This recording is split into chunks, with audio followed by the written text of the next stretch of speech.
Hi, I am Miguel, and welcome to the best sumo show ever.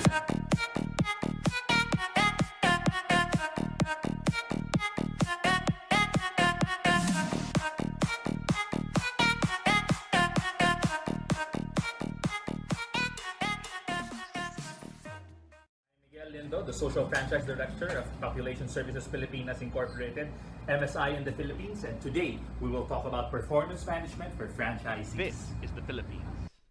It is located in Southeast Asia beside Vietnam, Hong Kong, Taiwan, Malaysia, and Indonesia. The Philippines is an archipelago with 7,101 islands and a population of 100 million people. The capital, Manila, has a population of 20 million people during the day. Yes, 20 million people. To give you an idea on what 20 million people looks like, this is the Philippines, and this is the approximate size of Australia, the country continent. That small red dot, Manila, has 20 million people. Australia has 24 million people.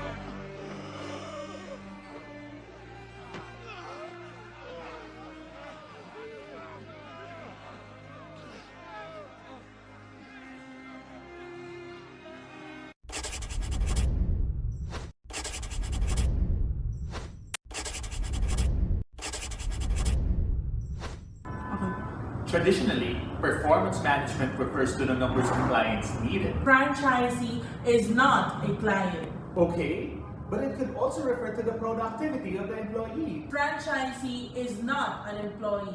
Okay, fine. So a franchisee is a franchisee. And as Greg Nathan, a certified franchise executive, would say, it's a relationship. Knowing your network. The franchisee factor is developed by Greg Nathan of the Franchise Relationship Institute of Australia to help franchisees and franchisors better understand their relationship.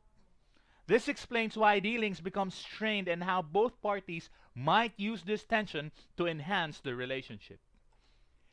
In this E-factor illustration, it illustrates how a franchisee relationship develops over time from glee, fee, me, free, see, and we. This is a constant progression of ups and downs that shows how a franchisor will better understand how to deal with the franchisee. It tells you what to avoid and what to communicate in each of these phases.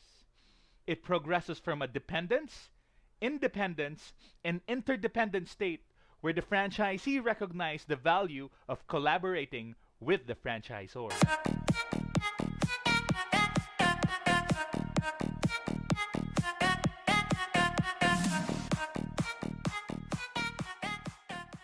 In my hand is an 8-page profile, 8 pages of data, everything you need to know about the franchisee and their facility. This is the Blue Star franchisee. They're a graduate of 2-year course, primarily a service provider, ages between 40 to 60 years old. They were all, before Blue Star called from home service, assistants of doctors in maternity hospitals with no established professional fees, earned by daily wage, mothers and homemakers, no formal graduate or postgraduate education, and computer skills are limited to Facebook and FaceTime. But their primary duties are deliver babies according to Philippine DOH standards, provide family planning according to Philippines and MSI standards, manage employees according to the Department of Labor and Employment, manage facilities according to PhilHealth, manage supplies according to MSI, engage with governing bodies like the mayor, the Department of Health, the PhilHealth, BIR, and even the local bank. They still need to do the repertorial duties for data validation, QTA, MDT, and others, and they should run a business that should gross $20,000 annually, and that's huge money in the Philippines. But wait, there's more. They still need to do demand generation activities. They have to execute on the behavior modification framework. They still have to cook, they have to clean, they have to rear children, and most especially importantly, perform husband and wife duties. Now, if we look at this franchisee, are we still sure we're looking for a Blue Star member, or are we looking for someone else?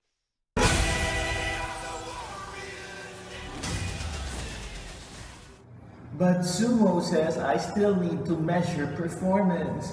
Professor, help.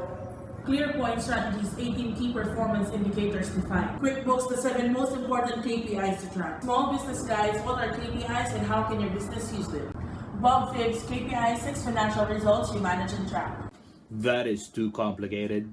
Blue Star Filipinas created easy to understand and use KPIs for franchisees. We developed an easy to use income statement that tracks sales, expenses, total operating expenses, and automatically computes net profit and net sales. We help them figure out how many customers they need per month to break even, how many birthing clients they need, how many family planning clients they need, IUDs, implants, even pap smear. We tell them to maintain a per-service cost-to-revenue ratio for birthing, for PPIUDs, for implants, for pap smears.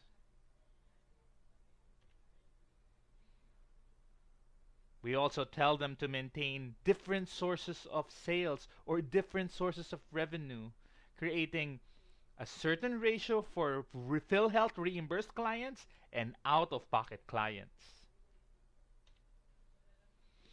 We also try to develop cash discipline in them, separating money of the clinic from personal money.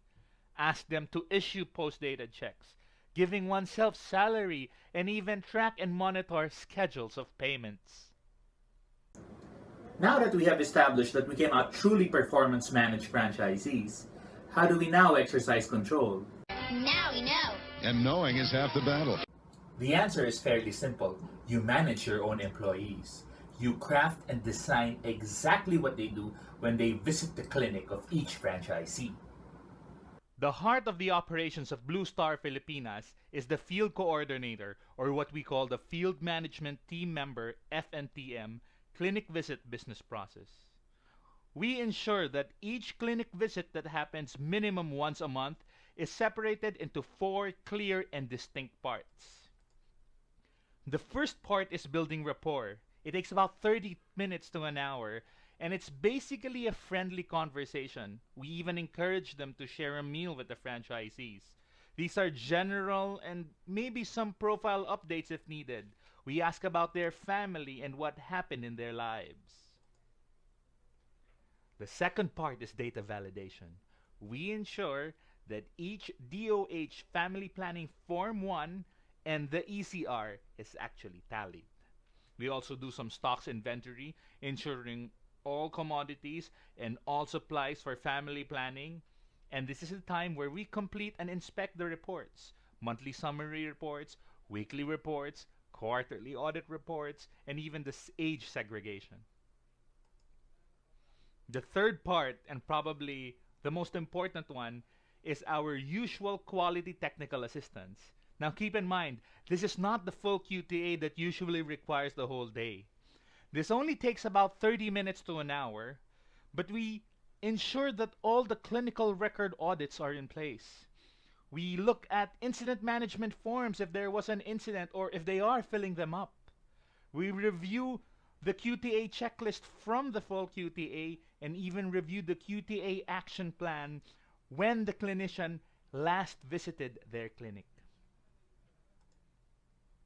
The part where we spend most of our time is really the performance worksheet. Now, I developed a separate form for this that basically drills down each and every operation that the franchisee needs to do for family planning. The first part is the performance review.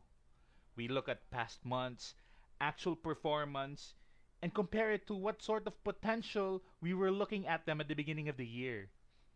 We also look at the current month-to-date performance and tell them how far or how near they are with the potential that we see them doing that month. We even do events planning if there is a need. We also very carefully look at the PPIUD ratio and review it. We review all the births of the previous month and try to ask questions why or why not a mother took a PPIUD service after giving birth. If there are any prenatal clients or clients that are still in the recovery room when we visit the clinic. We try to observe our provider, and we even encourage the clients in the facility to maybe get PPIUD. We also review all clients scheduled to give birth in the next 30 days. Part of it also is ensuring the PhilHealth claims. We try to monitor three important parts. We look at the filed claims via the transmittal given by PhilHealth. We look at all the paid claims via the voucher given by PhilHealth. And we also try to assist on pending claims with pending claims returned or returned to hospital tagged by PhilHealth. And lastly, and this is very new, we also try to look at their business KPIs. The ones I mentioned earlier. So, TLDW, you can't just performance manage franchisees. They're neither your clients nor your employees. You can only, number one, get to know them. Number two, give them basic KPIs that hopefully they will use. And number three, manage your own employees because they will then in turn influence them. This is Miguel Lindo from PSPI, MSI Philippines, saying goodbye and mabuhay.